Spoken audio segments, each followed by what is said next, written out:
ज्येष्ठ पत्रकार निखिल वागडे यांच्यावर पुणे येथे काही समाजकंटकांनी शुक्रवारी रात्री भ्याड हल्ला केला। या हल्ल्याच्या निषेधार्थ महाराष्ट्र राज्य मराठी पत्रकार संघाचे जिल्हाध्यक्ष प्रवीण शेगोकार यांच्या नेतृत्वाखाली शनिवारी दुपारी 12 वाजता शहरातील जयस्तंभ चौक परिसरातील महात्मा गांधी यांचे पूर्णाकृती प्रतिमेस पश्चिम विदर्भाध्यक्ष नयन मुंढे यांच्या हस्ते माल्यार्पण करून निदर्शने करीत निषेध नोंदविला।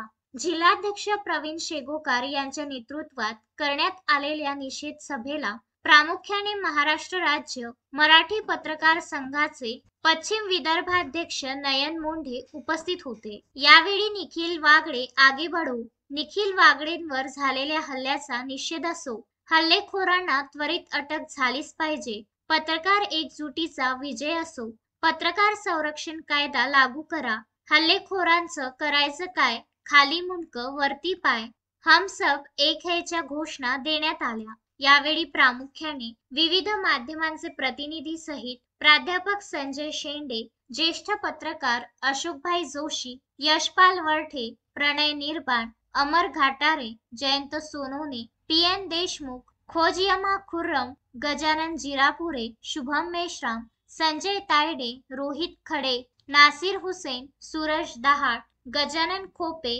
अनिकेत दहातोंडे, सागर तायडे, प्रशांत सुने, अमोल देशमुख, अनिरुद्ध उगले, उज्ज्वल भालेकर, स्वप्नील सवाडे यांच्यासह बहुसंख्येने ज्येष्ठ पत्रकार बांधव सहभागी झाले होते। पुणे येथे ज्येष्ठ पत्रकार निखिल वागडे व्याख्यानाला गेले असता काल रात्री त्यांच्यावर काही गुंडांनी भ्याड हल्ला चढविलेला आहे। आज महाराष्ट्र राज्य मराठी पत्रकार संघाचे अमरावती जिल्हाध्यक्ष प्रवीण शेगोकार यांच्या नेतृत्वात आज आम्ही या अमरावती शहरात निषेध केलेला आहे, जाहीर निदर्शने केलेले आहे।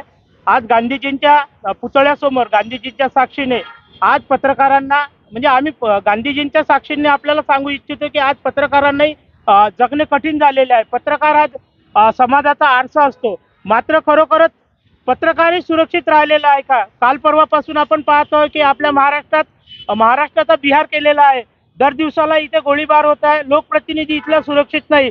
आणि काल पाहायला आहे रात्री की काल वागळे आणि चौधरी हे व्याख्यानाला जात असताना काही गुंडांनी त्यांच्या अक्षरशः गाडीचा चुराळा केला, त्यांच्यावर अंडे फेकण्यात आले, अक्षरशः त्यांच्या विटांनी त्यांच्या गाडीच्या काचा फोडण्यात आला, म्हणजे त्यांना पूर्णतः जीवे मारण्याचा प्रयत्न झालेला होता।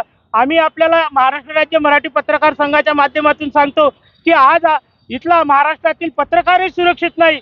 या जर पत्रकारांना सुरक्षा दिली नाही तर आपल्या माध्यमातून सांगतो की आम्ही पत्रकारही रस्त्यावर उतरू, कारण आम्हालाही संरक्षण नाही। आम्हालाही जे चालू आहे या राज्यात इथलं जे राज्य सरकार आहे, केंद्र सरकार आहे, यांना आपल्या माध्यमातून विनंती करतो की त्यांनी पत्रकारांना संरक्षण द्यावे आणि निखिल वागडे ज्येष्ठ पत्रकार यांच्यावर झालेला भ्याड हल्ला याचा आम्ही आज निषेध करतो आणि भ्याड हल्ला करणारे जे हल्लेखोर आहेत त्यांच्यावर कठोरात कठोर कारवाई करावी, अन्यथा आम्हाला सर्व राज्यभर रस्त्यावर उतरून आम्ही आंदोलन करू, हा आपल्या माध्यमातून इशारा देतो।